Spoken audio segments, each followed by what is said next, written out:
Hey guys, tonight we're diving straight into one of the less glamorous sides of ancient Greece. Not the philosophers, not the heroes, not the people who actually get remembered, but the ones doing jobs that make you question how civilization even functioned. So before you get comfortable, take a moment to like the video and subscribe, but only if you genuinely enjoy what I do here. And let me know in the comments where you're tuning in from and what time it is. It's always interesting to see who's awake and questioning history with me. Now dim the lights, maybe turn on a fan for that soft background hum, and let's get into it. Your job description is simple. Destroy someone emotionally, but make it entertaining. In the world of ancient Greece, especially in lively cities like Athens, words were not just tools of communication. They were weapons, art forms, public spectacles, and if you were particularly talented with them, you could turn insults into a full-time career. Yes, you heard that right. You wake up in the morning, stretch, maybe grab some bread and olives, and then head out to professionally humiliate strangers. Not because you're having a bad day, because this is your day. Now this wasn't just random shouting. That would make you a nuisance. Greece already had plenty of those for free. No, this was refined humiliation. Insults crafted with precision, timing, and just enough creativity to make the crowd laugh, while the victims slowly reconsidered every decision that led them outside that morning. Imagine walking through the marketplace, minding your own business, when suddenly a man locks eyes with you and loudly compares your face to a poorly carved statue of a donkey that somehow lost a war. The crowd laughs. You pause. You check your reflection in a bronze shield. You accept your fate. And the worst part? He didn't even know you. You were just available. This role thrived during festivals, theatrical performances, and public gatherings where entertainment meant pushing boundaries. Comedy in ancient Greece wasn't subtle. It didn't gently tease. It grabbed your dignity, dragged it into the street, and asked the audience if they had any notes. Playwrights like Aristophanes made entire careers out of this, turning politicians, philosophers, and anyone remotely important into walking punchlines. If you were famous, you were fair game. If you weren't famous, congratulations, today might be your debut. And if you think you could just insult him back, no. This is a trained professional. This man wakes up and sharpens his vocabulary like a sword. You, on the other hand, are still trying to think of a comeback that doesn't involve the word stupid. By the time you respond, he's already moved on, verbally dismantling someone else's confidence 2 stalls down. So while ancient Greece gave us philosophy, democracy, and the foundations of Western thought, it also gave us the first recorded example of someone getting paid to roast you in public, which really puts things into perspective, because thousands of years later, we just call it the internet. If the first job bruised your ego, this one might end your entire career. Permanently, in parts of ancient Greece, when things went wrong, and by wrong, we mean plagues, famines, disasters, or just a general sense that life was not going well, the solution wasn't always practical. It was symbolic. Enter the pharmakos, the human scapegoat. Your role? Absorb all the bad luck, sins, and misfortunes of the entire community. Which sounds impressive until you realize there is no training, no salary, and absolutely no retirement plan. Typically, the pharmakos was someone already on the margins of society, a criminal, a slave, or just someone unlucky enough to be in the wrong place at the wrong time. Not exactly a competitive job application process. Once selected, you were paraded through the city, often during festivals, while people shouted insults, threw things, and generally treated you like a walking error message. It's less public service and more public blame. The idea was simple. Transfer all the bad energy onto one person, and then remove that person from the city. Sometimes that meant exile. Sometimes it meant something worse. Either way, the message was clear. It's not us. It's you. Which, to be fair, is still a very popular strategy today. Now, from the outside, this might seem incredibly unfair, and that's because it absolutely was. But in a time when people didn't understand disease, weather patterns, or random misfortune, they needed an explanation. And more importantly, they needed a solution, preferably one that didn't involve changing their own behavior. So instead of fixing the problem, they removed a person. Problem solved. emotionally at least. And if you think this job had any perks, maybe respect, gratitude, a nice send-off, no. You were essentially the human version of taking out the trash, except the trash could think. What makes it even more unsettling is how ritualized it became. This wasn't chaos. It was organized, planned, almost ceremonial, which somehow makes it worse, because nothing says, "We've thought this through," quite like collectively deciding one person should carry everyone else's problems and then leave. So while ancient Greece gave us logic, philosophy, and early science, it also gave us a job where your main responsibility was to be blamed for everything, and then disappear. Not exactly something you'd proudly list on your resume. After everything you've seen so far, you might be thinking, surely things get better. They don't. They just get wetter. In the political heart of Athens, public speaking wasn't just common, it was everything. Citizens gathered, argued, shouted, and delivered passionate speeches about democracy, war, taxes, and why the other guy was clearly wrong. And when we say passionate, we mean very passionate. Lots of shouting, lots of gesturing, and unfortunately, lots of spitting, which is where you come in. As the sponge bearer, your job? Stand next to an important speaker. Someone powerful, respected, possibly sweating through a dramatic argument about the fate of the city, and hold a sponge on a stick. Not a symbol, not decorative, a literal sponge. Your entire role is to step in, mid-speech, and gently wipe the speaker's face, maybe their forehead, possibly their mouth if things get enthusiastic. Imagine delivering the speech of your life, building tension, raising your voice, pointing dramatically into the crowd, and then a man quietly leans in and dabs your chin like you're a leaking amphora. The crowd watches. No one questions it. This is normal. Now, to be fair, hygiene standards were different. Public spaces were crowded, speeches could last a long time, and there were no tissues, no napkins, and definitely no discreet ways to deal with sweat. So instead you had a human solution. You, standing there, ready, sponge in hand, waiting for your moment. And timing mattered. Too early, and you interrupt the speech. Too late, and the speaker is now visibly dripping, which is not great for credibility. You are not just cleaning, you are maintaining political dignity. One wrong move, and suddenly the man arguing for military strategy looks like he just ran a marathon in armour. And if you think this job came with recognition, no. No one applauds the sponge bearer. No one thanks the sponge bearer. You are invisible, a silent guardian of moisture control. So while ancient Greece gave us democracy, debate, and the foundations of public discourse, it also gave us the guy whose entire purpose was to stand next to powerful men and quietly manage their sweat. History remembers the speeches. It forgets the sponge. By now you might be thinking, at least this next job won't involve humiliation in public. That is a bold assumption. Welcome to one of the least glamorous roles in ancient Greece, the public toilet attendant, a position that answers the question no one asked. What if your entire career revolved around other people's worst moments? Public toilets did exist, especially in larger cities like Athens. But if you're imagining anything even remotely modern, go ahead and lower your expectations. Significantly. We're talking long stone benches with holes cut into them. No dividers. No privacy. Just you and several strangers, sitting side by side, making eye contact you will never emotionally recover from. And you? You are the one in charge. Your responsibilities likely included keeping the area somewhat clean, making sure things didn't completely descend into chaos, and possibly providing materials for personal use, which at the time were not exactly luxurious. Think sponges. Shared sponges. Yes, let that thought settle for a moment. You are not just maintaining a facility, you are managing a situation, a very delicate situation. Now imagine the sounds, the smells, the atmosphere. This is not a place people linger in for philosophical discussion. Although, given ancient Greece, someone probably tried.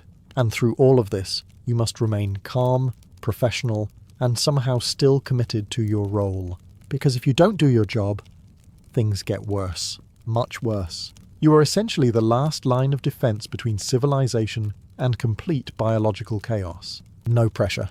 And let's talk about status for a moment. This was not a prestigious role.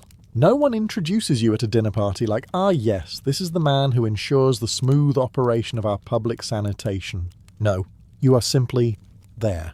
Essential. Necessary. Completely uncelebrated. But here's the uncomfortable truth. Without people like you, cities don't function. Hygiene collapses. Disease spreads. Society slowly unravels. So while philosophers debated ethics and politicians argued policy, you were doing something far more immediate. You were keeping things under control, literally. So yes, ancient Greece gave us art, science, and the foundations of Western civilization. But it also relied heavily on someone whose job was to stand near a row of stone toilets and make sure nothing went terribly, horribly wrong. A true unsung hero. Just maybe not one you want to trade places with. At this point, you might be hoping for a job that's at least a little more dignified. Good news. This one involves emotion, ritual, and deep human expression. Bad news. None of it is yours. Welcome to the life of the professional mourner. In ancient Greece, funerals were not quiet, reflective moments. They were loud, dramatic, and very public displays of grief. The more intense the mourning, the more respected the deceased appeared, which creates a small problem. What if the family isn't that emotional? Simple. You hire someone who is. Your job is to show up, often dressed appropriately, and begin crying, loudly, convincingly, with full commitment. We're talking wailing, chest beating, possibly collapsing to your knees. The whole performance. And remember, you may have met the deceased approximately 5 minutes ago. Maybe, if you're lucky, but that doesn't matter. What matters is the performance. Because in this society, grief isn't just felt. It's displayed. Publicly. Dramatically. Repeatedly. And you are a specialist. Imagine standing beside a grieving family, unleashing a level of sorrow so intense that people start wondering if you were secretly closer to the deceased than anyone else. Meanwhile, you're internally thinking, was his name Nikos? Or was it Demetrios? Details are not your priority. Emotion is. Now, to be fair, this wasn't considered strange at the time. Ritual mourning had deep cultural and even spiritual significance. Loud expressions of grief were believed to honour the dead and help guide them into the afterlife. So in a way, you are helping. You're just also acting, very convincingly. And like any good performance, timing is everything. Cry too early and you seem dramatic. Cry too late and you miss your moment. Cry at the wrong person, and suddenly things get awkward very quickly. Precision matters. But let's be honest. This job required a certain level of emotional flexibility. One day you're mourning an elderly man. The next day, someone entirely different. Same intensity, same tears, different name. You are essentially running an emotional marathon for strangers. So while ancient Greece gave us tragedy, theatre, and some of the greatest dramatic works in history, it also gave us people whose job was to cry on command at funerals. And honestly, some modern actors would respect the skill, even if the audience was a little quieter. By now, you might be hoping for a job that's at least a little more technical, less emotional, less sponge-related. Congratulations. You've been promoted. Your new responsibility? Watch water very carefully. In the courts of ancient Greece, especially in places like Athens, time mattered. A lot. Legal cases, political debates, and public speeches all had strict time limits, but there were no wristwatches. No clocks on the wall, so they used a device called a water clock, or clepsydra. And you? You are the one in charge of it. The system was simple. Water flowed from one container to another at a steady rate. When the water ran out, time was up. In theory, elegant. In practice, stressful. Because your entire job is to sit there and stare at water slowly draining, making sure everything stays fair and accurate. Too fast, and someone loses their chance to speak. Too slow, and suddenly the court session lasts forever. You are not just watching water. You are controlling arguments, verdicts, and possibly the fate of someone's entire life. No pressure.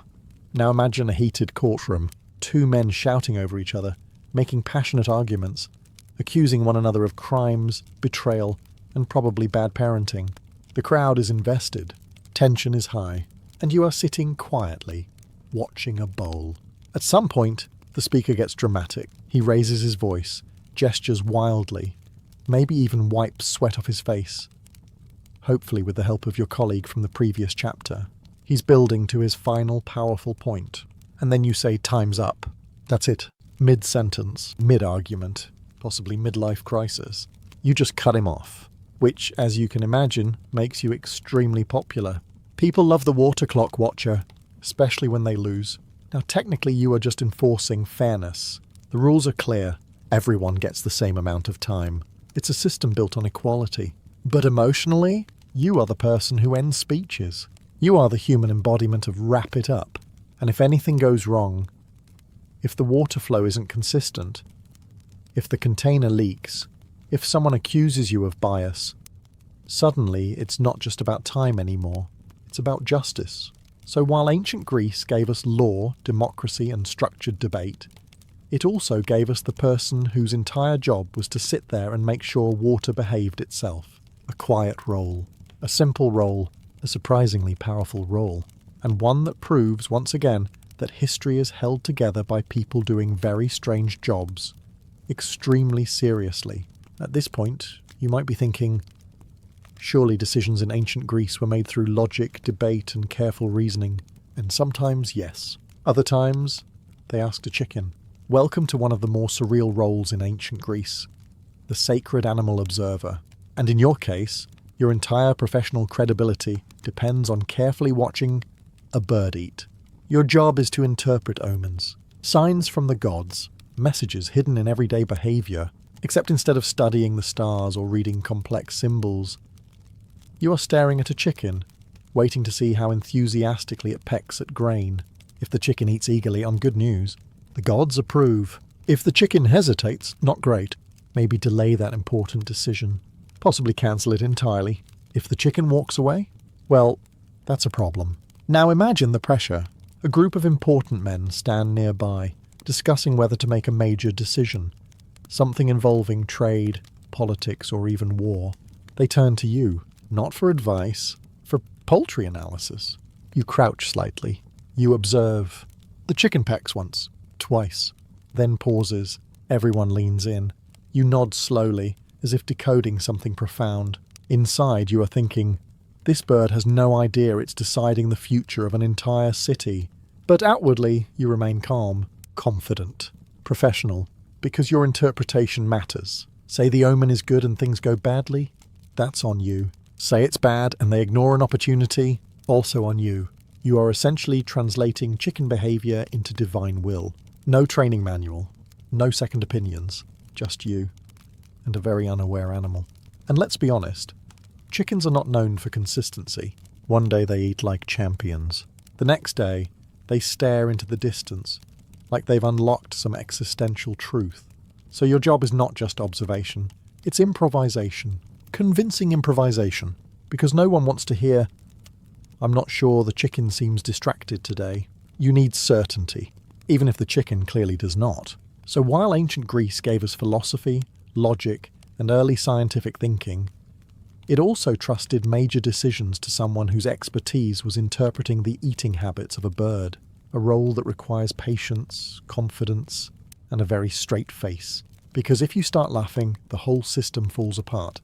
At last, a job involving health, fitness, and personal care. Unfortunately, it is not your personal care. Welcome to the gymnasium of ancient Greece, where men trained, exercised, wrestled, and proudly displayed their athletic physiques, and where you scrape them. After working out, Greek athletes didn't just shower. Instead, they covered themselves in oil before exercising, and once they were done, they used a curved metal tool called a strigil to scrape off the mixture of oil, sweat, and dust. It was considered cleansing, refreshing, completely normal. But here's the important detail. Some individuals, particularly the wealthy or important, preferred not to do this themselves, which is where you come in. Your job is to stand beside a fully grown, very sweaty man and scrape his body clean, professionally, systematically, without making it awkward, which is impressive. Because everything about this situation is already awkward. Imagine it. The athlete finishes training, he stretches, he nods at you, and you step forward, tool in hand, ready to begin what can only be described as the world's least glamorous exfoliation routine. You start with the arms, Then the shoulders, the back, the legs. Careful, controlled, efficient. You are not just removing sweat. You are maintaining hygiene, status, and a certain level of dignity, or at least trying to. Now, to be fair, this wasn't considered strange at the time. Physical fitness was central to Greek culture, and the gymnasium was a place of social interaction, education, and training. The act of scraping was part of a larger routine, almost ritualistic, but still, you are scraping another man's sweat for a living. And if you're good at it, you might build a reputation, people might request you specifically, which is both impressive and slightly concerning. There's also an element of trust involved. Too rough and you hurt the client. Too gentle and you're not doing your job properly.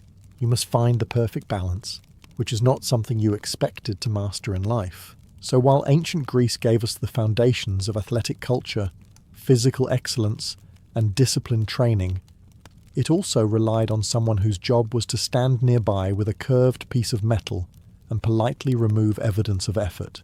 A quiet role, a necessary role, and one that really makes you appreciate modern showers. Finally, a job that sounds heroic. Fire, running, competition, energy. What could possibly go wrong? Welcome to the world of torch races, one of the more exciting public events in ancient Greece. Runners would carry lit torches across distances, often as part of religious festivals, trying to reach the finish line before the flame went out. It sounds impressive. It is impressive, but you are not the runner. You are the person organising it, which means while everyone else enjoys the spectacle, you are quietly managing a situation that involves multiple people sprinting around with open flames through crowded areas. During public celebrations, no pressure. Your responsibilities start long before the race begins. You need to select participants, plan the route, and make sure everything is properly prepared. The torches must be lit at the right time, handed off correctly, and kept burning throughout the race. Because if the flame goes out, the runner is disqualified. And if multiple flames go out, congratulations, you now have a confused crowd and a very awkward ceremony. But let's talk about the real issue here. Fire. You are coordinating an event where failure doesn't just mean losing. It could mean accidentally setting something, or someone, on fire. Clothing, wooden structures, decorative elements, all highly flammable. And yet, here you are, encouraging people to run faster while holding flames. It's less organised sport and more controlled risk. Now imagine the chaos if something goes wrong. A runner trips, a torch drops, a small flame becomes a slightly less small flame. Everyone turns to you, because this was your idea, even if it wasn't. Even if this tradition existed long before you. At this moment, you are responsible. And yet, when everything goes right, when the runners move smoothly, the torches stay lit, and the crowd cheers as the final flame crosses the line, no one thinks about you. They celebrate the winner. They admire the spectacle.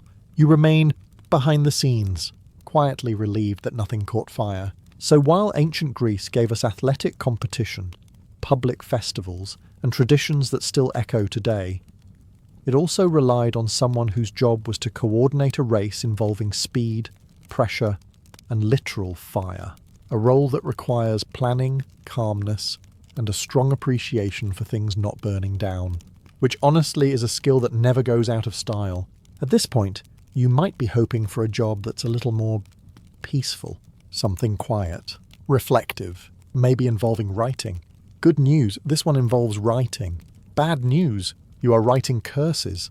Welcome to the profession of the curse tablet writer, one of the more creatively hostile roles in ancient Greece.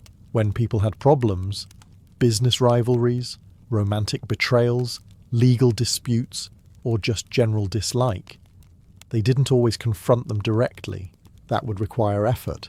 Instead, they came to you. Your job is to take their frustrations and turn them into carefully worded requests to the gods, asking for very specific misfortunes to happen to someone else. These curses were usually inscribed onto thin sheets of lead, known as diffictiones. The material itself was chosen for a reason. Cold, heavy, and associated with the underworld. So right away, the tone is not exactly cheerful. A typical client might approach you and say something like, "I would like my business competitor to fail, lose all customers, and possibly trip in public." And you, as a professional, nod thoughtfully and begin composing. Not just anything, though. This isn't casual complaining. This is structured, intentional, and often disturbingly detailed. You invoke deities. You specify names. You describe exactly what should happen, sometimes down to the smallest inconvenience. May his deals collapse, his words falter, and his sandals betray him at the worst possible moment. You are not just writing. You are crafting targeted misfortune. Now, once the tablet is complete, it doesn't just sit on a shelf. It is often folded, sometimes pierced with nails, and then placed somewhere meaningful, buried in the ground, thrown into a well, or left in a sacred space. The idea is to deliver the message directly to the gods, or to whatever forces are listening. And you move on to the next client, who probably also has a very specific list of grievances. Now imagine doing this all day, listening to complaints, translating them into formal curses, and maintaining a straight face while someone insists that their neighbour's goat is clearly part of a larger conspiracy. You are not judging, you are writing professionally. So while ancient Greece gave us literature, poetry, and the foundations of written expression, it also gave us people whose job was to take everyday annoyance and escalate it into supernatural intervention. A role that requires creativity, patience, and a surprising tolerance for pettiness. Because sometimes the greatest dramas in history start with someone being mildly inconvenienced. After dealing with curses and divine complaints, you might be hoping for a job that feels a little more grounded, something practical, something simple. Unfortunately, you are about to walk into a marketplace, and your job is to make it quieter. Welcome to one of the most quietly impossible roles in ancient Greece, the market noise regulator. Markets were the heart of daily life. People shouted to sell goods, argued over prices, called out to friends, debated politics, and occasionally just yelled because someone else was yelling.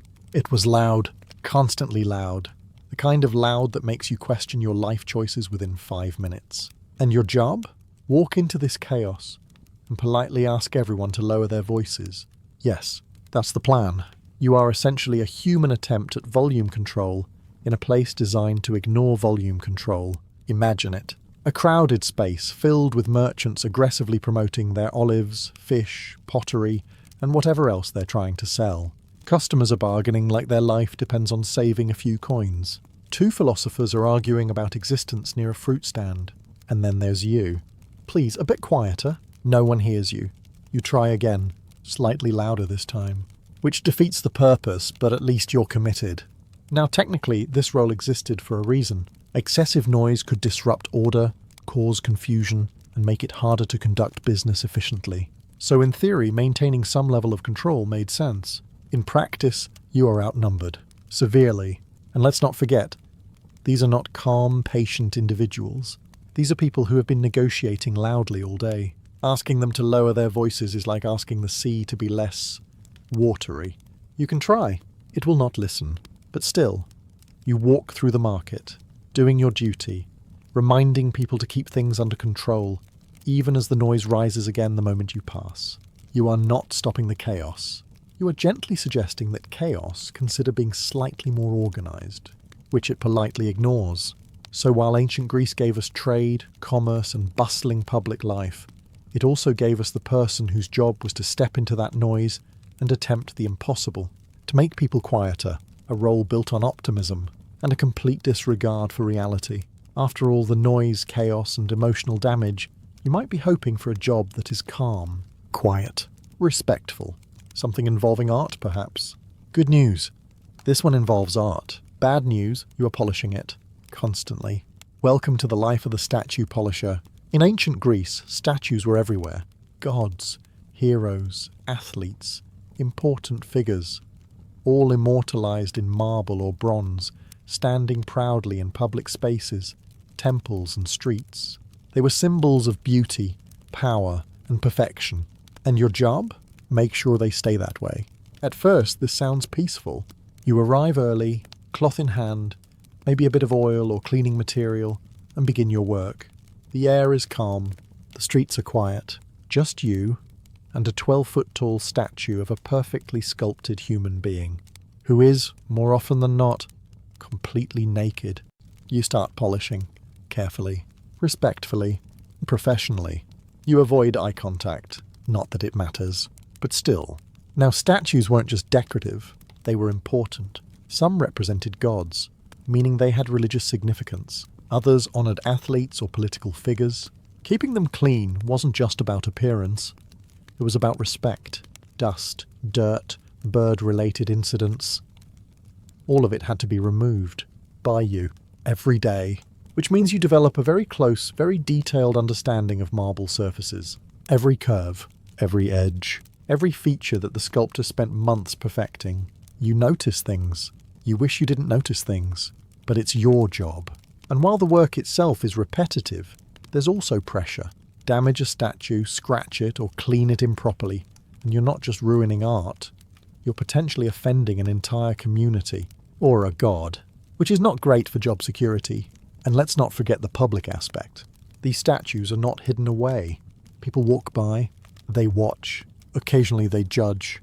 You are standing there, polishing a very prominent part of a very public sculpture, while trying to maintain the appearance of complete professionalism, which is a skill in itself. So while ancient Greece gave us breathtaking art, idealized beauty, and sculptures that still inspire the world today, it also relied on someone whose job was to stand there with a cloth and make sure those statues didn't look like they'd been ignored for a week. A quiet job, a necessary job, and one that probably made you very, very good at not asking questions. At this point, you might be hoping for a job with better working conditions, maybe something involving food, comfort, conversation, a relaxed environment. Congratulations. You've achieved all of that by not paying for any of it. Welcome to the life of the professional parasite. A person who made a living by attending other people's dinners, eating their food, and somehow convincing everyone it was a fair exchange. In ancient Greece, social dining was a big deal. Banquets and symposia weren't just about food, they were about conversation, entertainment, and status. The right guests could elevate the entire evening. And that's where you come in. You are not invited because you are important. You are invited because you are useful. Your job is to entertain, tell jokes, flatter the host, keep the conversation flowing, make people laugh. Basically, ensure that the evening never becomes awkward. In exchange, you eat a lot. And ideally, you leave before anyone starts questioning the arrangement too deeply. Now, to be good at this job, you need a very specific set of skills. You must be charming, quick-witted, and able to adapt to any situation. One moment you're praising the host's taste in wine. The next, you're telling a story that somehow makes everyone feel slightly more important than they actually are. It's a delicate balance. Too quiet and you're useless. Too loud and you're annoying. Too honest and you're no longer invited. You exist in that perfect middle ground where everyone enjoys your presence, but no one quite remembers why you're there. And let's be honest, this is not a stable career. Your entire livelihood depends on being likable enough to keep getting invited back. One bad joke, one poorly timed comment, and suddenly you're eating alone again, which is not ideal when your business model relies entirely on other people's kitchens. There's also a certain level of dignity you have to quietly ignore, because while you are technically a guest, you are also very aware that you are there in exchange for performance. You are entertainment, edible entertainment, and if the host finds someone funnier, more charming, or slightly less predictable, you might find yourself replaced. So while ancient Greece gave us philosophy, art, and meaningful social gatherings, it also created a role for people whose job was to show up, be charming, and eat as much as possible without technically being freeloaders. A fine line, one that you walk with a full plate.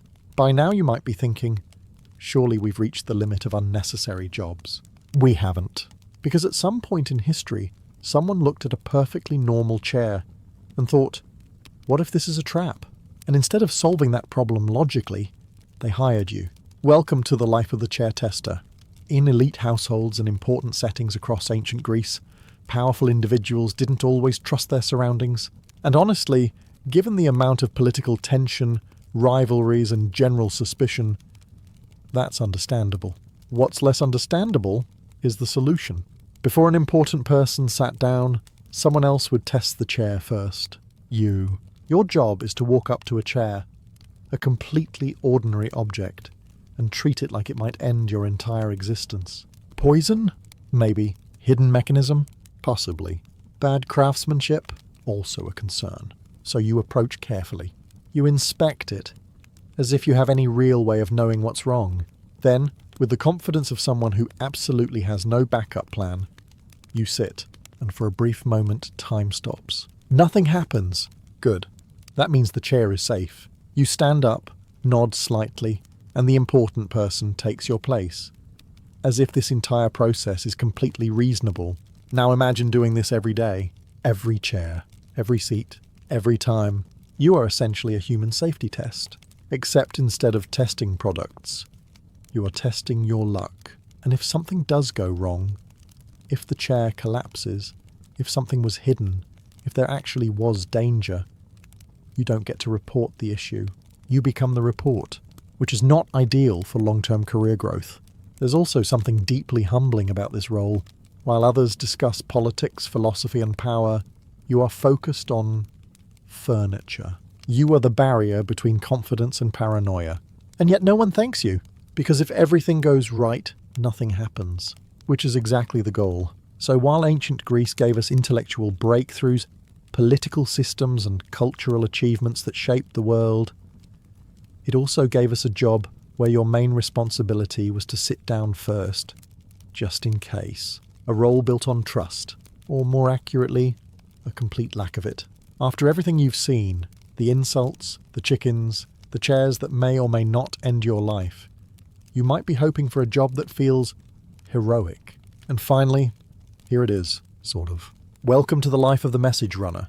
In ancient Greece, there were no phones, no letters delivered overnight, no convenient way to send information quickly. There was only one system. Your job is simple in theory. Take a message from one place and deliver it to another. That's it. No backup. No shortcuts. No, I'll send it later. If the message needs to go somewhere, you run, and you keep running. Across cities, across rough terrain, through heat, dust, and whatever else happens to be in your way that day. You are the notification system. Except if you fail, the consequences are not mild. Now sometimes the messages are routine. Trade information, announcements, maybe a polite request that could have waited but didn't. Other times, not so much. Military orders, urgent warnings, news that could change the course of events entirely. No pressure. And here's the important part. You are not just delivering the message. You are the message. There is no written backup in many cases. You memorize it. You carry it. You become responsible for every word, which means if you forget something, mispronounce something, or arrive too late, that's on you. Imagine running for hours, exhausted, finally reaching your destination, gasping for air, and then realizing you've slightly mixed up a sentence. Not ideal. There's also the physical side of this job. You need endurance, speed, and the ability to keep going even when your body strongly suggests you stop immediately. You don't get to stop. You don't get to complain. You run. And if you're good at it, people rely on you. Important people. Powerful people. The kind of people who expect results, which makes you incredibly valuable, but also very replaceable if something goes wrong.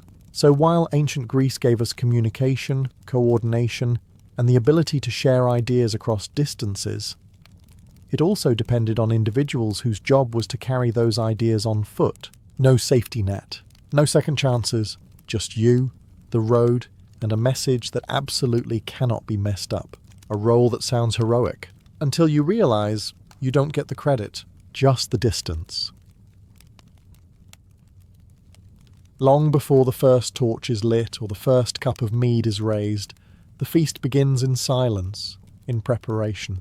Across the lands once known as Gaul, villages stir with purpose. The air carries the scent of smoke, damp earth, and fresh-cut herbs, as if the land itself knows something important is about to happen.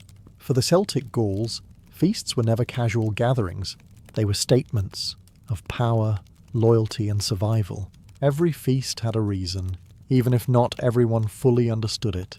Some marked the changing of the seasons, others honoured victories in battle, and many were tied to rituals that blurred the line between the human world and something far older, Preparation begins days in advance. Hunters disappear into the forests, tracking deer or boar with quiet precision.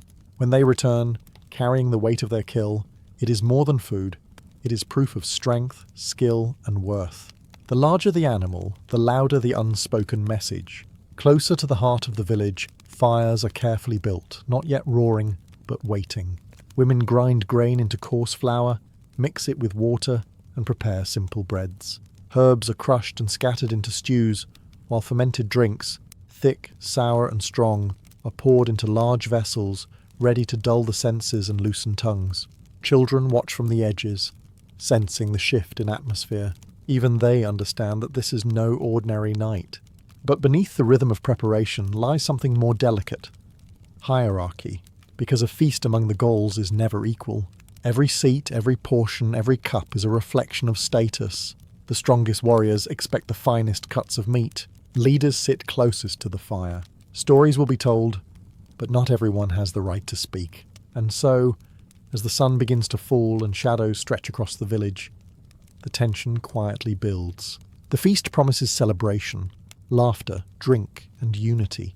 But it also carries the risk of pride, rivalry, and insult.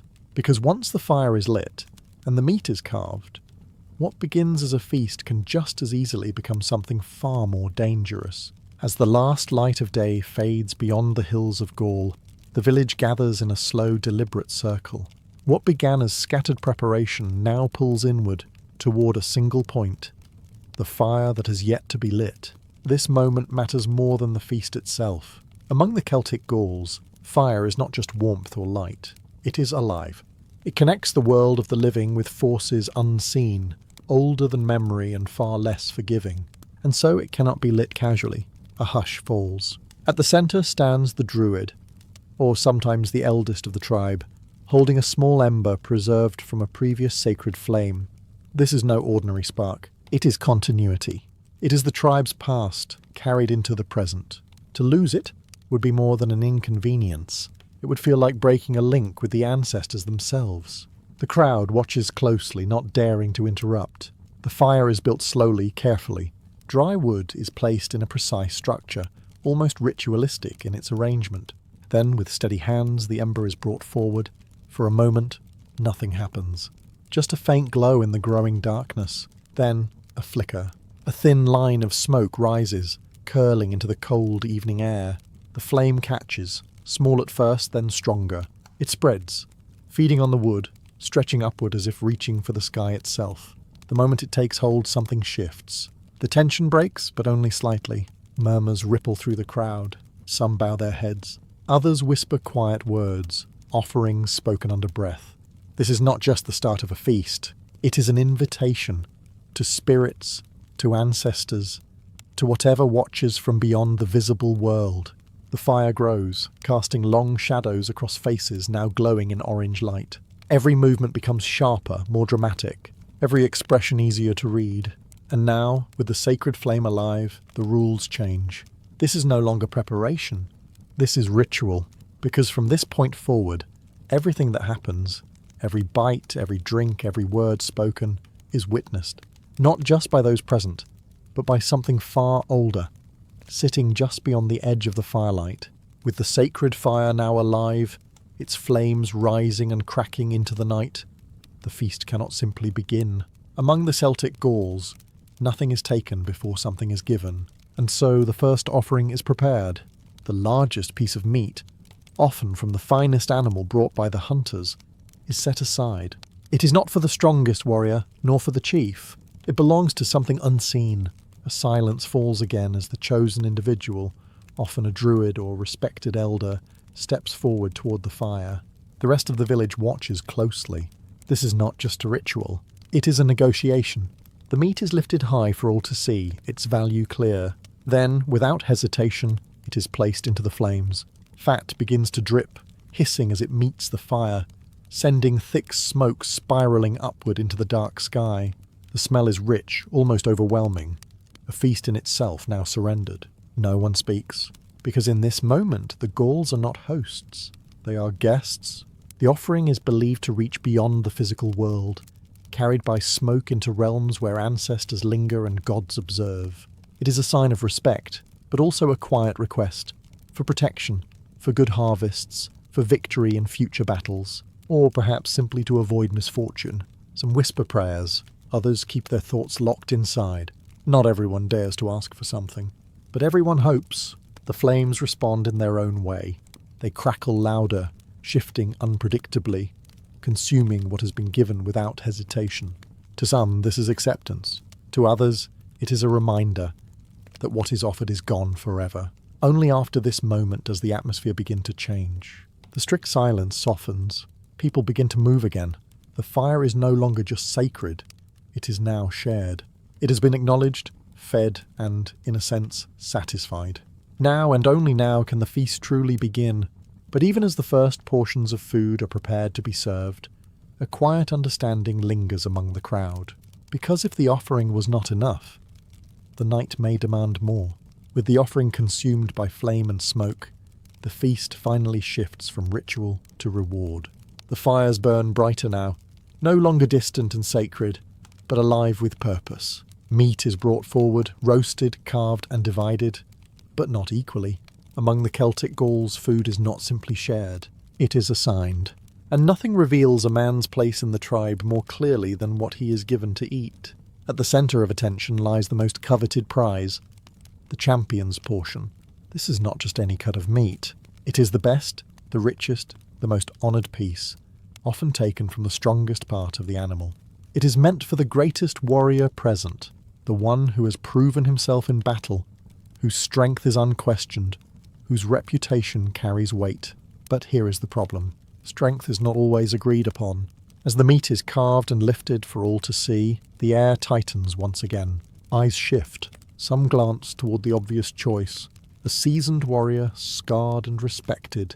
Others watch a younger man, eager, ambitious, perhaps too eager, because claiming the champion's portion is not just an honour, it is a challenge. In many feasts across ancient Gaul, disputes over this portion were not uncommon. A man could stand, step forward, and declare himself worthy. And if another disagreed, the argument would not remain verbal for long. Steel could be drawn. The feast, for all its celebration, always carried this edge. It was a place where pride lived dangerously close to violence, where a man's hunger was not just for food, but for recognition. Eventually, the portion is claimed. Whether by agreement, intimidation, or silent acceptance, the chosen warrior takes his place near the fire. He eats first, others follow, each receiving their share based on rank, age, and contribution. The hierarchy becomes visible in every bite. Laughter begins to rise again, mixed with the sound of tearing meat and clashing cups. The tension eases, but it does not disappear. It never truly does.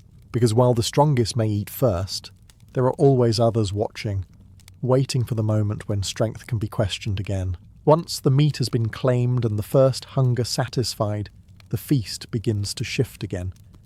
This time into something looser, louder, and far less controlled. The fire still burns at the centre, but now it is surrounded by movement, voices, and the unmistakable sound of liquid being poured. The drinking has begun. Among the Celtic Gauls, drink is not an afterthought.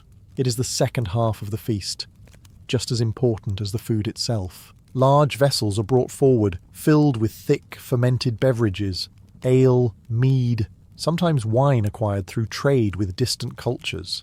The smell is sharp and sweet, heavy in the air. Cups are not delicate things. They are rough, often carved from wood or shaped from metal, passed from hand to hand without ceremony. But like everything else in the feast, even drinking follows an unspoken order. The first cup goes to the highest-ranking individual, a chief, a war leader, or a figure of authority. He raises it slowly, the firelight catching the surface of the drink, and for a brief moment all eyes are on him. Then he drinks, deeply, deliberately, before passing the vessel on. And with that, restraint begins to dissolve. Voices grow louder, laughter spreads more easily, stories are told, often exaggerated, sometimes outright invented. Battles are relived in vivid detail, each telling slightly more heroic than the last. A man who was merely present in a fight may, by his own account, become the reason victory was achieved. No one interrupts. Not yet. Because alcohol does more than relax the body. It sharpens pride. Old rivalries once buried beneath daily life begin to surface. A careless word, a dismissive glance, even the way a cup is handed from one man to another can carry meaning, and meaning can quickly become insult. Still for now the feast holds together. The fire crackles, shadows dance, and the rhythm of drinking continues. Cups are refilled, then emptied again. The line between celebration and chaos begins to blur, but it has not yet been crossed. Because there is still something holding it all in place, tradition. But as the night deepens and the drink flows more freely, even tradition begins to loosen its grip. As the drink begins to take hold, the rhythm of the feast changes again. The eating slows, the cups continue to pass, but now something else rises to the surface. The need to be heard. Among the Celtic Gauls, a feast is not just about what you consume, it is about what you prove. And once the body is satisfied, the mind, or perhaps the ego, demands its turn. The first stories begin carefully. An older warrior speaks, his voice steady, recounting a battle from years ago. He describes the clash of shields, the sound of iron striking iron, the moment when fear nearly took him, and how he overcame it. The others listen. They nod. Some have heard this story before, but that does not matter. Repetition is not weakness here. It is reinforcement. Then another voice joins in. A younger man, fueled by drink and ambition, leans forward and begins his own tale. His words come faster, louder, less measured. Where the older warrior spoke of survival, this one speaks of dominance. Every strike lands. Every enemy falls. Every moment paints him not just as brave, but as unstoppable. The difference is clear, and everyone notices. This is where the feast becomes something else entirely. A stage. In the flickering light of the fire, stories are currency. Reputation is built or broken with every sentence. A man who speaks well can elevate himself. A man who stumbles, hesitates, or exaggerates too far risks becoming the subject of quiet laughter, or worse, open mockery. Because listening is not passive. Eyes narrow, smirks appear, someone mutters under their breath. Another shakes his head slightly as if to say, "That's not how it happened." The tension begins to return, subtle but unmistakable. And then come the boasts, not stories of the past, but declarations of the future. Promises of what a man will do, who he will defeat, what glory he will claim. These are the most dangerous words spoken all night, because a boast once made must be defended. And in a gathering like this, surrounded by warriors who remember everything, those words do not disappear with the morning light. They stay, waiting to be tested. As words begin to blur into laughter, and boasts hang heavy in the air, the feast takes another turn, one that pulls the entire gathering into motion. The stillness of storytelling gives way to rhythm. It begins quietly. A single instrument, perhaps a horn, a simple harp, or a drum, breaks through the noise. The sound is low at first, almost lost beneath the voices, but slowly it grows, steady and deliberate, like a heartbeat finding its pace. Among the Celtic Gauls, music is not background. It is a force. It binds the group together, pulling individuals out of their separate thoughts and into a shared moment. The rhythm spreads. Hands begin to tap against wooden tables. Feet strike the ground in uneven but eager patterns. The firelight flickers across moving bodies, turning shadows into something alive, something almost separate from the people casting them. Then someone stands. At first it is just one person, swaying slightly, lifted by drink and rhythm. But it doesn't stay that way for long. Others follow. Movement spreads through the circle, awkward at first, then more confident. What begins as simple steps becomes something closer to dance, though not in the graceful sense. This is not elegance. This is energy. Warriors stomp heavily, their movements grounded, almost aggressive. Each step feels like it could just as easily belong on a battlefield. Others move more freely, spinning, clapping, shouting in time with the growing rhythm. Laughter mixes with the beat, louder now, less controlled. The feast is no longer contained. It expands outward, pulling everyone into its current. Even those who remain seated are affected. Their heads nod. Their voices rise. The boundaries between groups, between high and low, between respected and overlooked, begin to blur, if only slightly, but only for a moment. Because beneath the music, beneath the movement, something else is building. The energy is no longer calm. It is rising, pushing higher, faster, closer to something unpredictable. The same rhythm that brings people together can just as easily drive them apart. A missed step, a shoulder brushed too hard, a laugh taken the wrong way. It doesn't take much, because in a feast like this, where pride has already been stirred and drink has loosened restraint, even joy can turn sharp without warning. And as the music grows louder, so does the risk that it will carry the night somewhere no one can fully control. At its height, the feast feels unstoppable. The fire roars, the music pounds, voices overlap in a chaotic harmony that almost feels alive. For a moment it seems as though nothing could break the energy of the gathering. But among the Celtic Gauls, this is often the most fragile point of all, because this is where control begins to slip. It rarely starts with something obvious, not a sudden attack or a loud declaration. Instead it begins small, almost invisible, a glance held too long, a laugh that lingers a second too much. A careless word, spoken without thought but heard with full attention. And in a circle where pride has already been sharpened, that is enough. Two men lock eyes across the fire. Perhaps they have history, a past disagreement, a rivalry never fully settled. Or perhaps there is nothing at all. Just the wrong moment, the wrong tone, the wrong interpretation. It does not matter. One speaks. The words are not shouted, but they carry weight. A challenge disguised as a comment. The other responds just as quietly, but with an edge that cannot be ignored. The space between them tightens.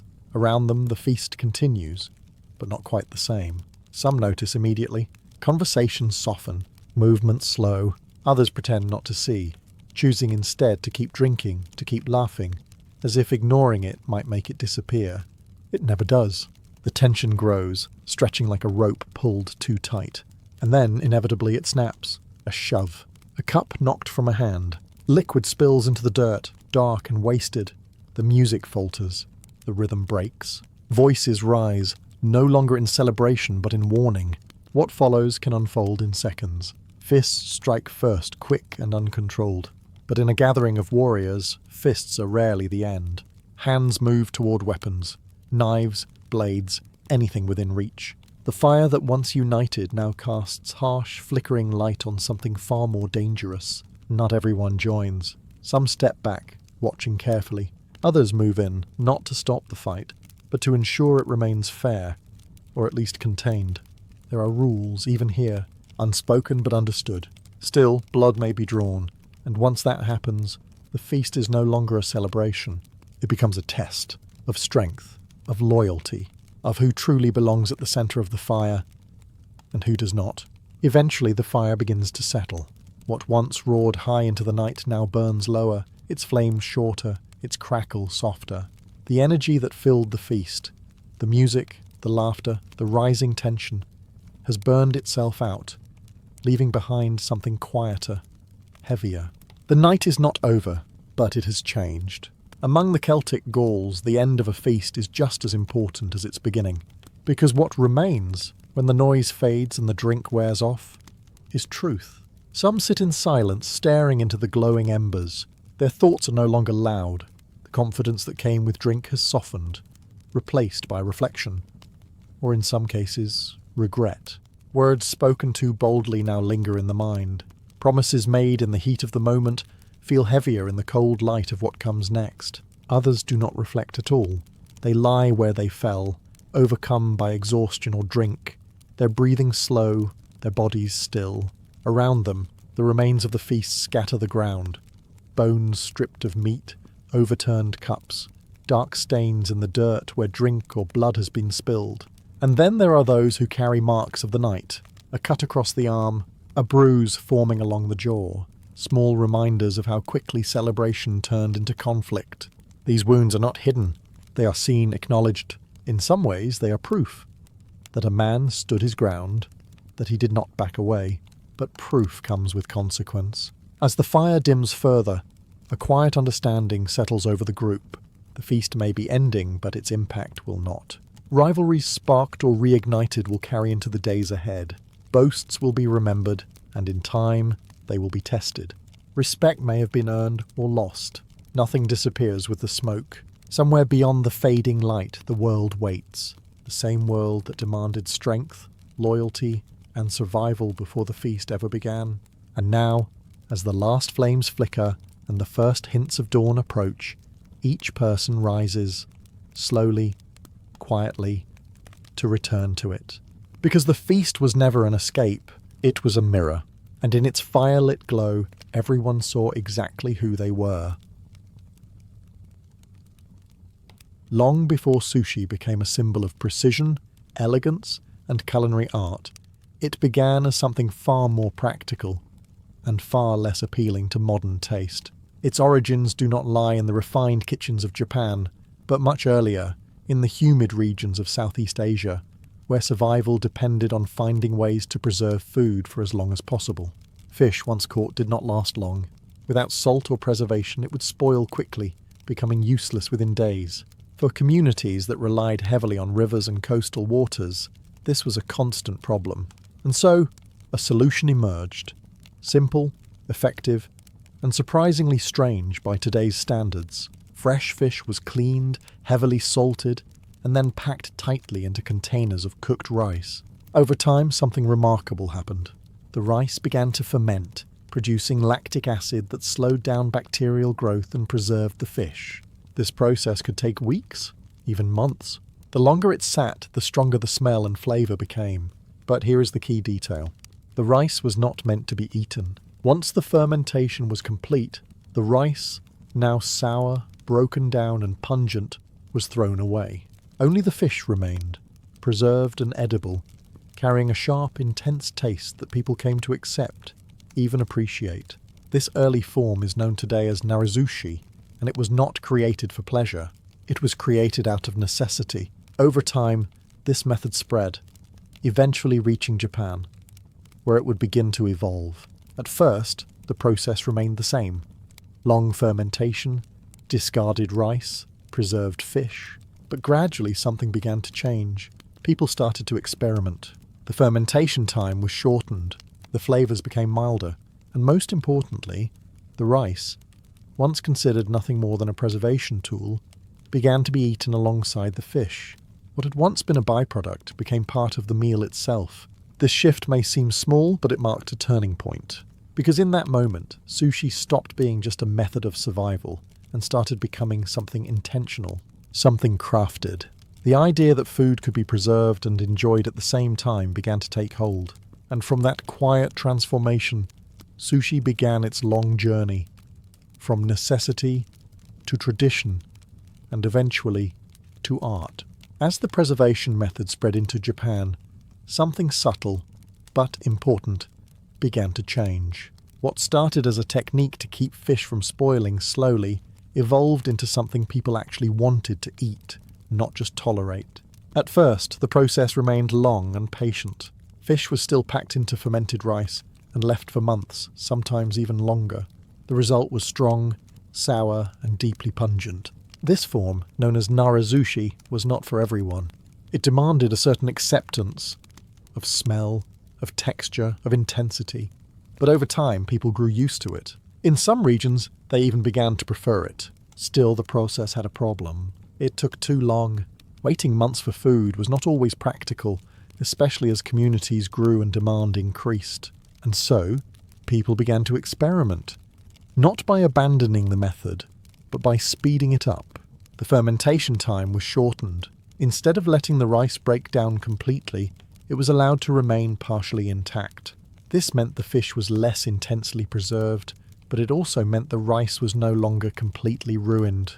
It still carried a sourness, but it was edible. And for the first time, people began to eat both together. This version, often referred to as namanare, represented a transition. It was no longer just about preserving fish. It was about creating a meal. The rice and fish started to complement each other, rather than exist in separate roles. The flavour changed. It became milder, more balanced. The harsh edge of long fermentation softened into something more approachable. The texture improved. The smell became less overwhelming. What had once been a necessity began to resemble something closer to a choice. And with that change, sushi moved one step further away from survival and closer to cuisine. But this transformation did not happen overnight. Some still preferred the older, stronger versions. Others embraced the newer style, appreciating the quicker preparation and more subtle taste. For a time, both existed side by side, reflecting different preferences, different regions, and different ways of thinking about food. Yet the direction was clear. People no longer wanted to wait months. They wanted something faster, fresher, more immediate. And that desire for speed without losing flavour would soon push sushi into its next most recognisable form.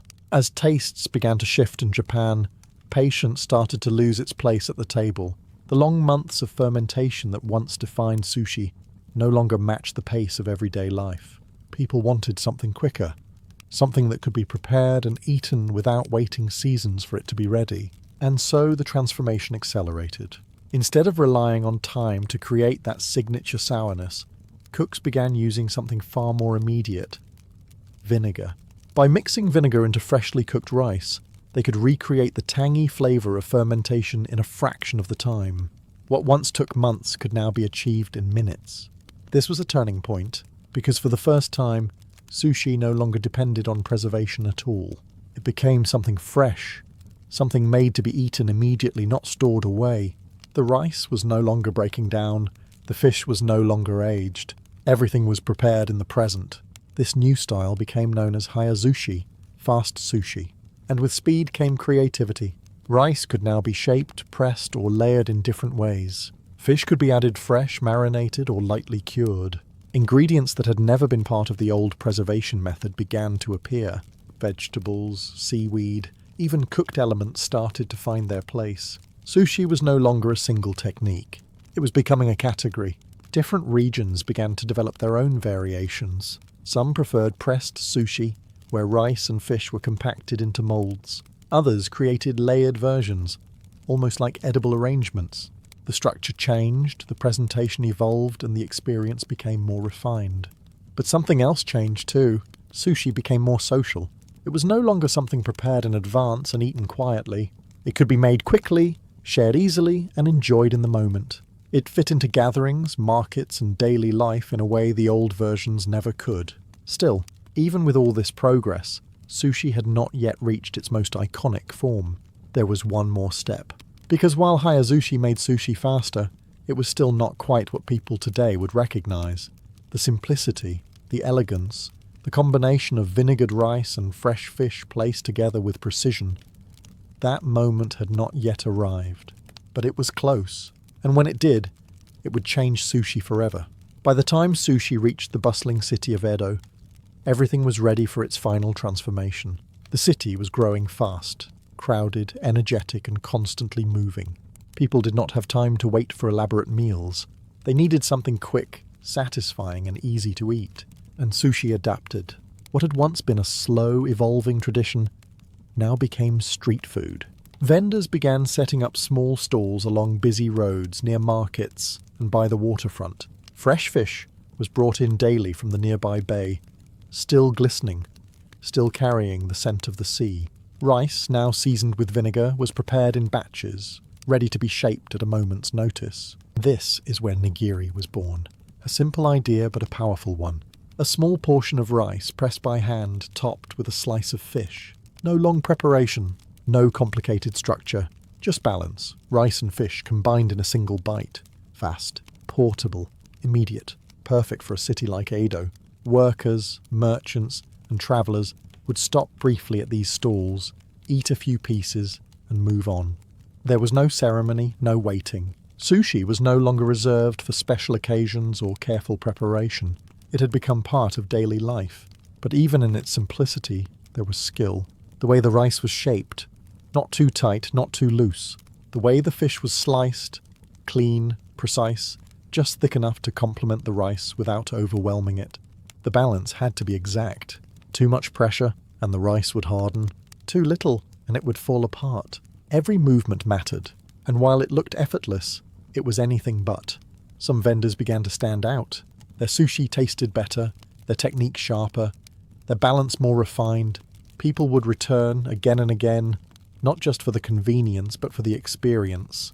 Without realizing it, sushi had crossed another line. It was no longer just food. It was becoming craft. And in the crowded streets of Edo, surrounded by noise, movement, and constant demand, sushi found its identity. Simple in appearance, but deeply precise in execution, a form that would endure almost unchanged for centuries to come. As sushi settled into the fast-moving streets of Edo, something unexpected began to happen. What started as quick, convenient street food slowly began to demand something more: precision, consistency, and above all, skill. At first glance, nigiri seemed simple: rice pressed by hand, fish placed on top, served in seconds. But simplicity can be deceptive. As competition grew among vendors, small differences began to matter. One stall's rice might be slightly warmer, another's fish slightly fresher. Some vendors handled the rice gently, allowing it to remain soft and airy. Others pressed too hard, turning it dense and heavy. Customers noticed. And in a city where choices were everywhere, those small differences decided who succeeded and who faded away. Technique became everything. The best sushi makers learned to shape rice with just the right pressure, firm enough to hold together, soft enough to melt apart when eaten. They learned how to slice fish in a single, clean motion, preserving its texture and flavour. Even the temperature mattered. Rice could not be too hot, or it would ruin the fish. Not too cold, or it would lose its softness. Every detail counted, and slowly, the role of the sushi vendor began to change. No longer just a seller of quick meals, he became something closer to a craftsman. His stall was still simple, but his work required focus, repetition, and an understanding that went beyond basic preparation. Over time, experience separated the average from the exceptional. Customers began to trust certain hands. They would return to the same vendor, not just for convenience, but for quality. Reputations spread quietly. Through word of mouth, through consistent taste, through the subtle understanding that this person knew what they were doing. At the same time, sushi itself was evolving. Ingredients expanded. Some fish were marinated or lightly cured to enhance flavor. Others were brushed with sauces or paired with small touches like wasabi. These additions were not random. They were deliberate, carefully chosen to bring balance to each piece. And with every small refinement, sushi moved further away from its origins as preserved fish, and deeper into something more refined, something controlled, something practiced. Because by now sushi was no longer just about speed, it was about mastery. As technique sharpened and expectations grew, sushi in Japan began to demand something more than practice. It demanded discipline. What had once been a skill learned through repetition on the street slowly transformed into something deeper, a path. Becoming a sushi master was no longer simple. It began with apprenticeship. Young learners would enter under an experienced chef, not to immediately make sushi, but to observe, clean, and repeat basic tasks for years. They washed rice endlessly, learning how water affected its texture. They prepared fish, understanding how different cuts changed flavor. For a long time, they were not even allowed to touch the final product. This was not punishment. It was training. Because sushi, in its refined form, required more than speed. It required intuition, knowing exactly how much pressure to apply when shaping rice, how to adjust based on the temperature of the room, how to sense the freshness of fish with a glance or touch. These things could not be rushed. Time, once removed from the preparation of sushi itself, returned in the making of the chef. Years passed before an apprentice could stand behind the counter and serve a customer. And when that moment came, every movement was watched, every detail judged. The role of the sushi maker had changed. He was no longer hidden behind a stall, quickly assembling food for passing customers. He stood in front of them, working in full view.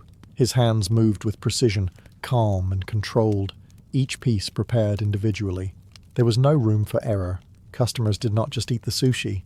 They observed the process. They trusted the chef to choose the best fish, to prepare it correctly, to serve it at the perfect moment. The relationship became personal, almost silent, built on consistency and respect. And with that shift, sushi itself became more than food. It became an experience, a reflection of the chef's skill, discipline, and understanding. Each piece carried his decisions, how it was shaped, how it was cut, how it was served. By now, sushi had travelled far from its origins as preserved fish packed in rice. It had become something precise, something intentional, something that could not be rushed, even in a world that once demanded speed above all else.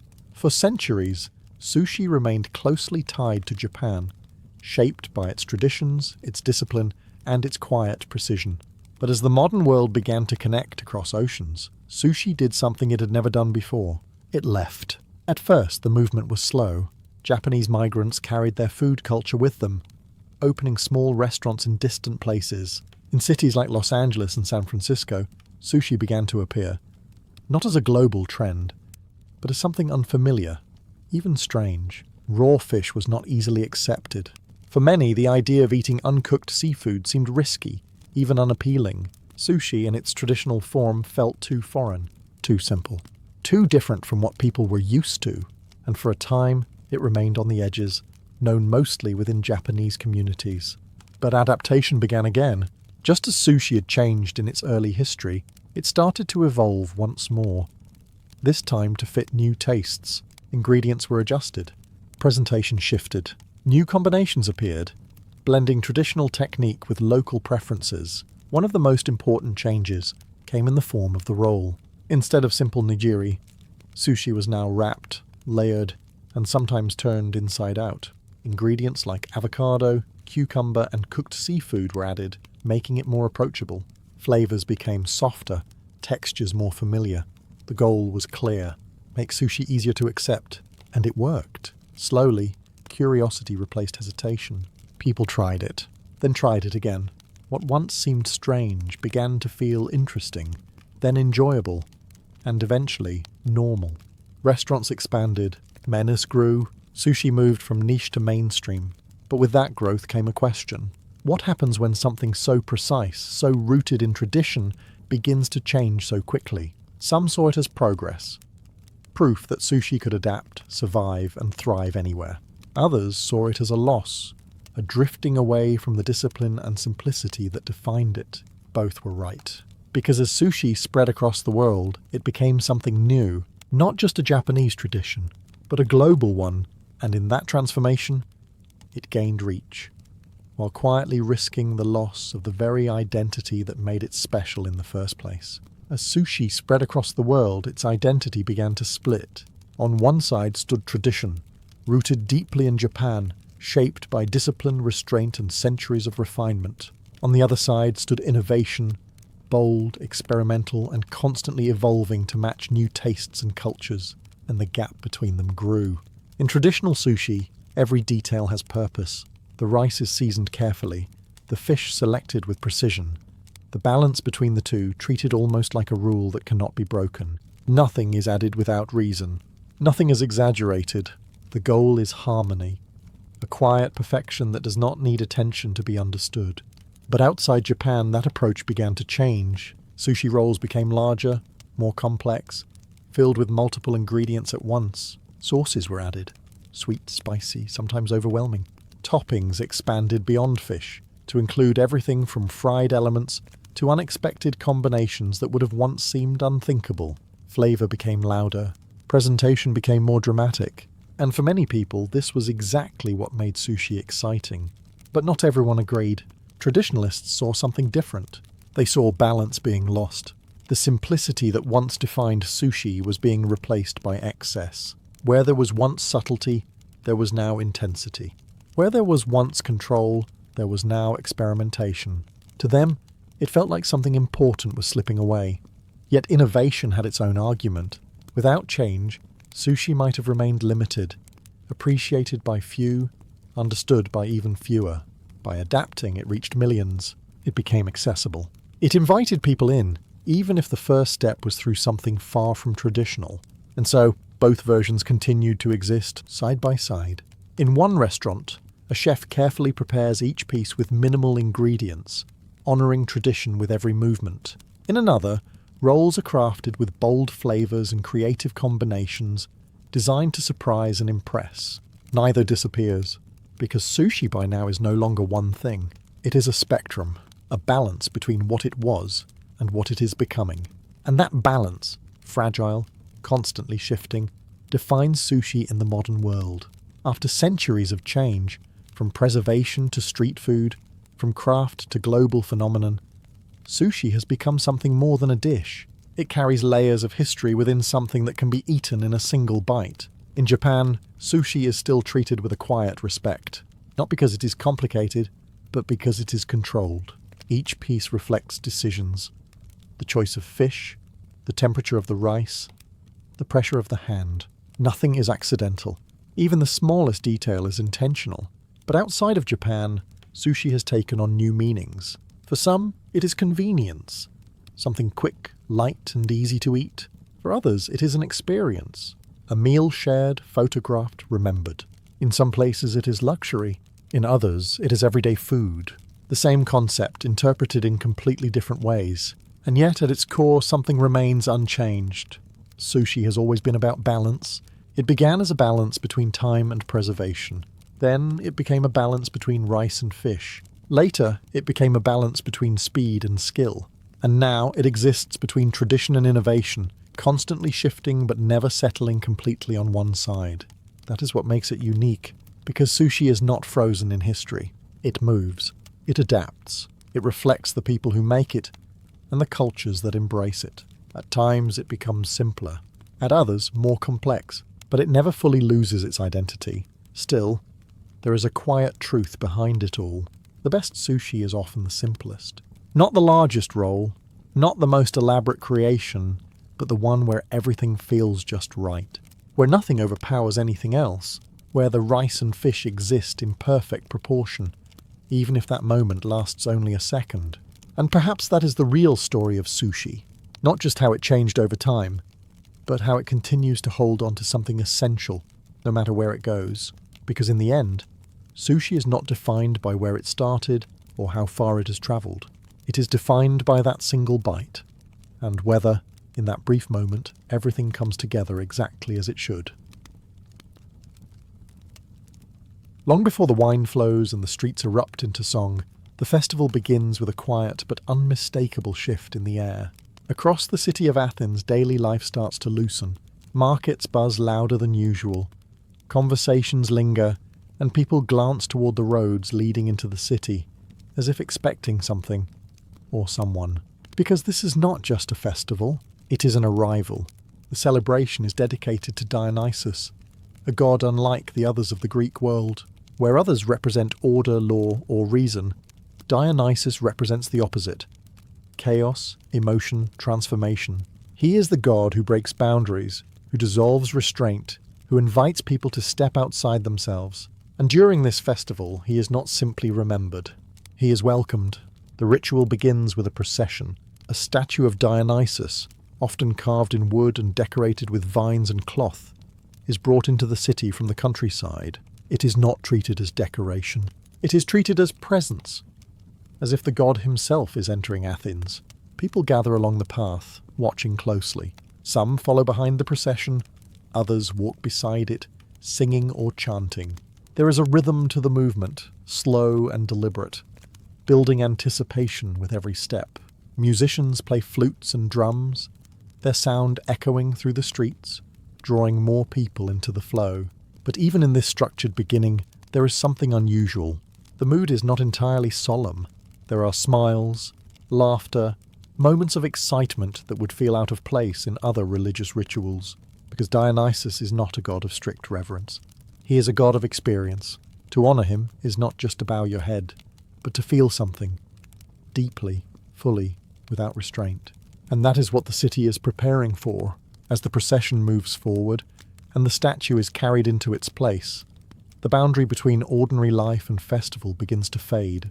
The rules that govern behaviour, speech, and even identity start to loosen. Because once Dionysus has arrived, nothing remains entirely under control.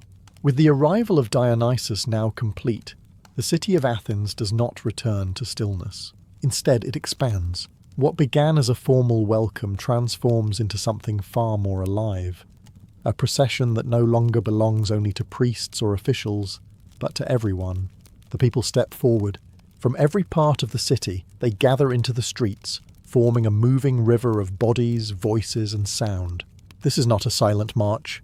It is loud, rhythmic, and filled with energy that grows with every step. Music leads the way, flutes, drums, and voices blending together into something that feels less like a performance and more like a shared pulse. And at the centre of it all is the phallus, carried openly through the streets, often exaggerated in size and decorated with garlands. It is not hidden or treated with embarrassment. It is celebrated.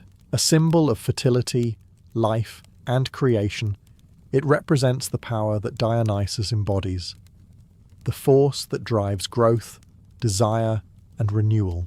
People laugh. They sing songs that would never be sung on ordinary days. Crude, playful, sometimes openly mocking. Social boundaries begin to blur. Citizens, foreigners, even those of lower status all move within the same space, sharing in something that feels temporarily equal. This is part of the ritual, because the festival is not just about honouring a god, it is about stepping outside the normal order of things.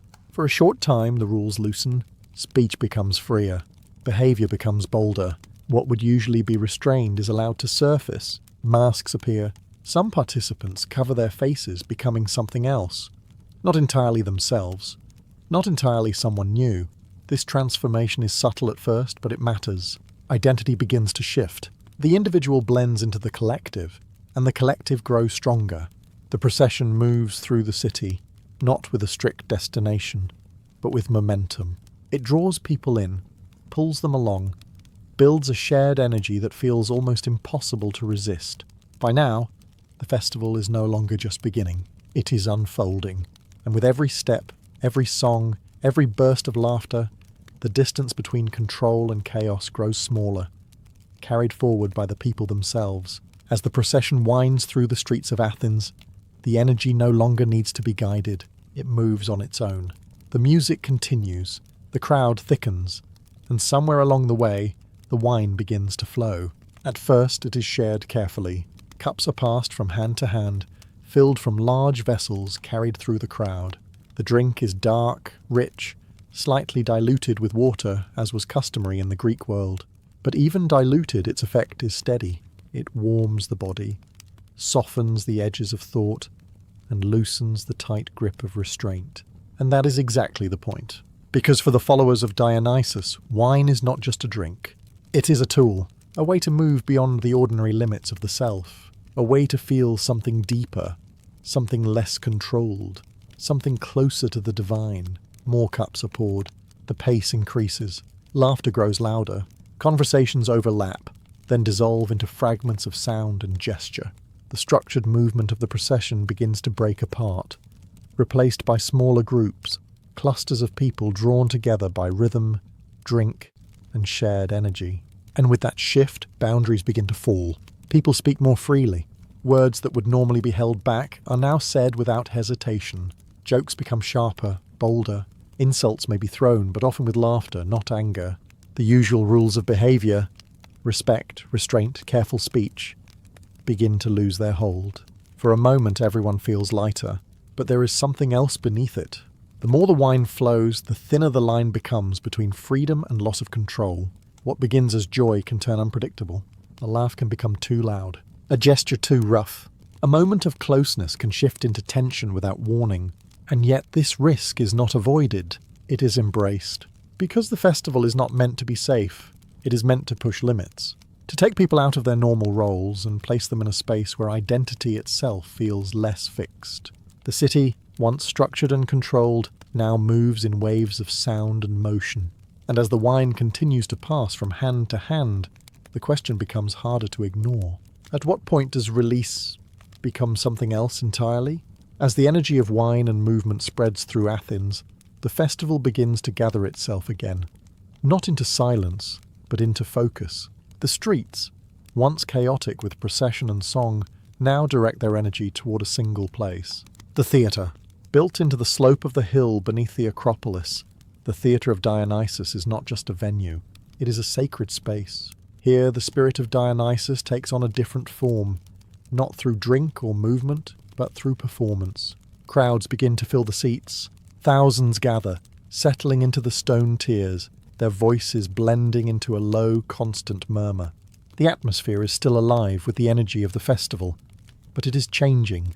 The wildness of the streets gives way to anticipation. Something is about to begin, and when it does, the city watches. Actors step onto the stage, wearing masks that transform their faces into something larger than human. These masks are not simple disguises. They allow one person to become many: heroes, kings, gods, and victims. Identity shifts again, but this time with purpose. The plays begin.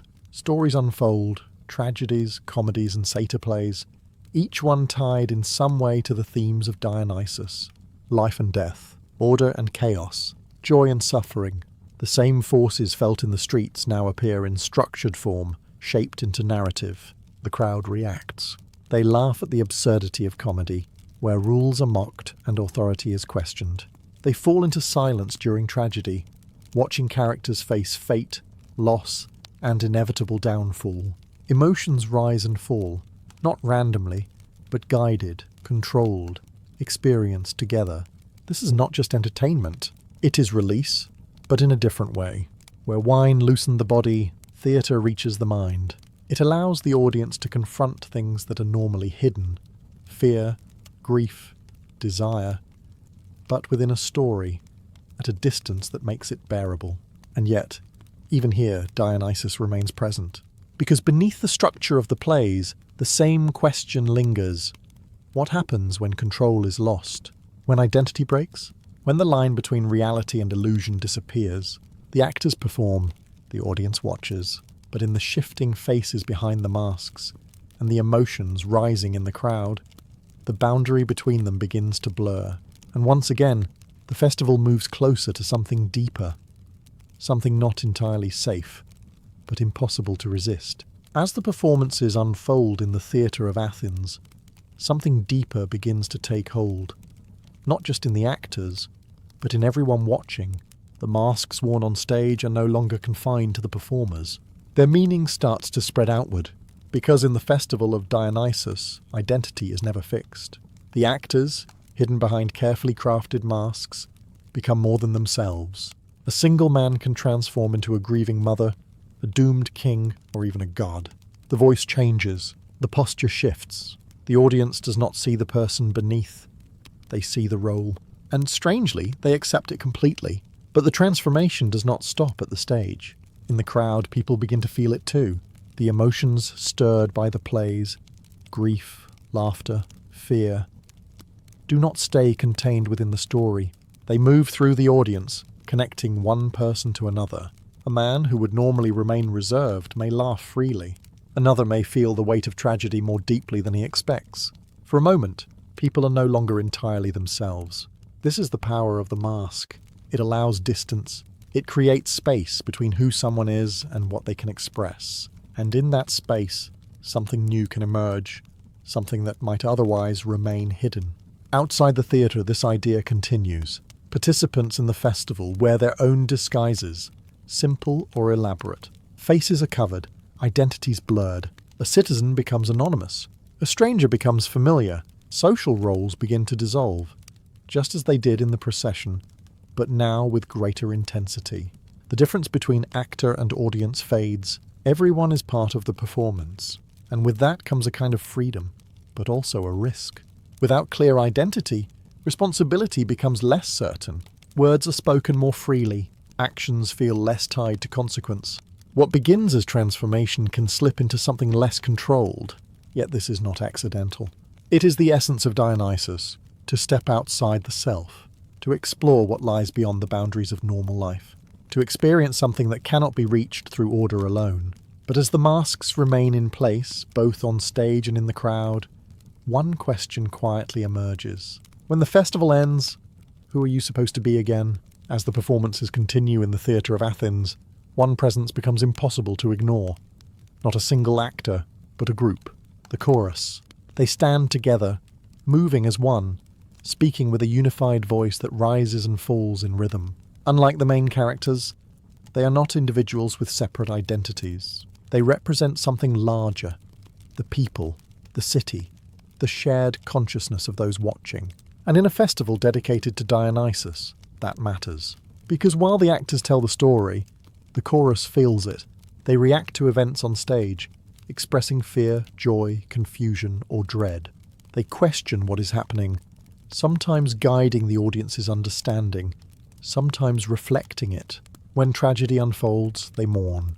When chaos rises, they tremble. Their voice carries emotion, not just information. And the audience listens, not because the chorus explains everything, but because it connects everything. It bridges the distance between the story and the people watching it. It takes the emotions of the stage and echoes them back into the crowd, making them impossible to ignore. But something else begins to happen. The line between the chorus and the audience starts to blur. The rhythm of their speech, the movement of their bodies, the intensity of their voice. It begins to pull the crowd in. People lean forward. Some begin to mirror the energy, their own reactions aligning with what they see and hear. The experience becomes shared, not just observed, but felt together. This is the power of the collective. In everyday life, individuals move separately, each with their own concerns, their own identity. But here, in the space of the festival, something different takes shape. People begin to feel as part of something larger. A group, a community, a single emotional current moving through many bodies. And in that current, individuality weakens. This can be comforting. There is strength in belonging, in shared experience, but it also carries a quiet danger. When the group becomes stronger than the individual, control becomes harder to maintain. Emotion spreads faster. Reactions intensify. The same force that unites can overwhelm. And as the chorus continues, their voices rising into the open air, the question becomes clearer. At what point does the crowd stop watching and start becoming part of the story itself? As daylight fades over Athens, the structured world of the theatre begins to dissolve. The plays have stirred the mind, the chorus has unified the crowd, and the wine has already loosened restraint. Now, as darkness settles in, the festival moves into its most unpredictable phase. The night belongs to Dionysus. Torches are lit across the city, their flames flickering against stone walls and moving bodies. Shadows stretch and distort, turning familiar faces into something harder to recognize. The order of the day, the rules, the structure, the roles, begins to fade completely. What replaces it is intensity.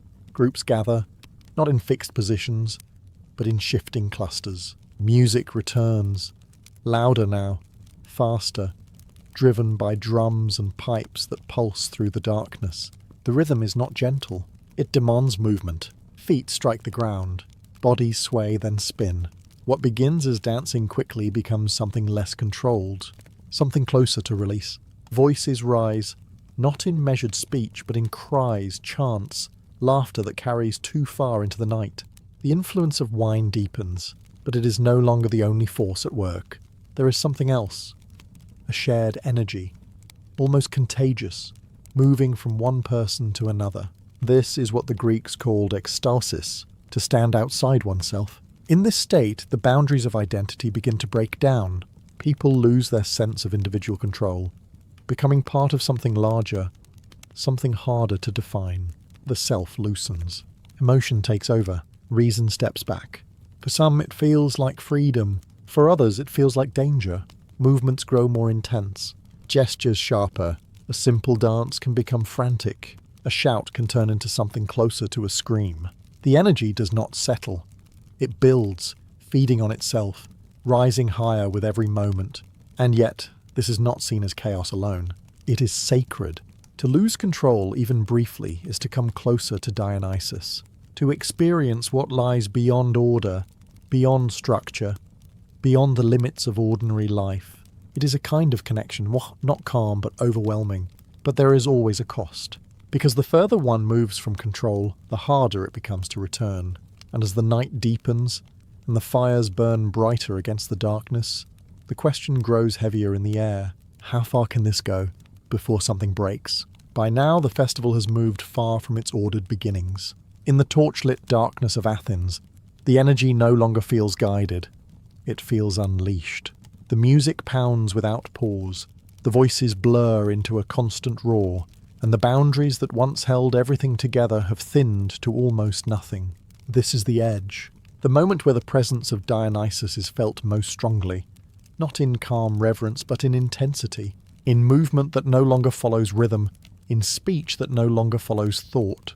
For some, this is the peak. They move without hesitation, carried entirely by the moment. Their actions are no longer calculated.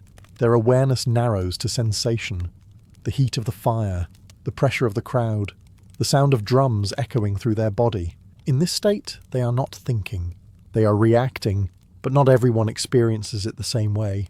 At the edges of the gathering, some begin to pull back. They watch instead of join. The same energy that draws others in begins to feel overwhelming. What once felt like freedom now carries a hint of something else, something unpredictable, something that cannot be controlled. Because at this point, small things matter more than they should. A push in the crowd, a misstep, a glance taken the wrong way. Without the usual structure to contain them, these moments can expand quickly. Voices rise sharper now. Laughter turns uneven. Movements lose coordination. The line between celebration and conflict becomes dangerously thin. And yet, this is not seen as failure. It is part of the experience. The festival of Dionysus is not meant to remain safe or perfectly balanced. It is meant to push limits, to reveal what lies beneath the surface of controlled behaviour. It shows how quickly order can dissolve, how easily identity can shift, how fragile restraint truly is. Still, there is an unspoken understanding. The edge must not be crossed completely, because beyond it lies something that cannot be easily undone. And as the night reaches its most intense point, with firelight flickering across faces that no longer look entirely familiar, the question becomes unavoidable. Who decides when it is time to pull back? Eventually the night begins to give way. The fires that once burned high now settle into glowing embers. The music fades, not all at once, but in fragments. A drum slowing, a voice trailing off, a final echo disappearing into the early morning air. Across Athens, the intensity of the festival begins to loosen its grip. Not suddenly, but inevitably. Those who had moved without restraint now slow, their bodies heavy, their movements uncertain. The same energy that carried them through the night begins to drain, leaving behind exhaustion and something quieter. The heightened emotions, once overwhelming, begin to settle into something more distant, more difficult to define, and slowly awareness returns. People begin to notice where they are again. The crowd feels less like a single force and more like individuals standing side by side. Faces become familiar once more. Voices soften. The sense of losing oneself begins to reverse. Identity comes back. This is the final stage of the festival, the return. For all its chaos, the celebration of Dionysus is never meant to be permanent. The loss of control, the breaking of boundaries, the stepping outside of the self, all of it is temporary. It is an experience, not a new state of being, because life must continue. As dawn approaches, the city begins to reassemble itself. Same streets that carried music and movement now grow quieter. People leave in small groups or alone, walking back into the routines they had briefly abandoned. But something has changed, even if it cannot be clearly named. The festival leaves behind traces, not just in memory but in perspective. Those who participated have seen what lies beyond order, even if only for a moment. They have felt what it means to lose control, to be part of something larger, to step outside the boundaries that normally define them.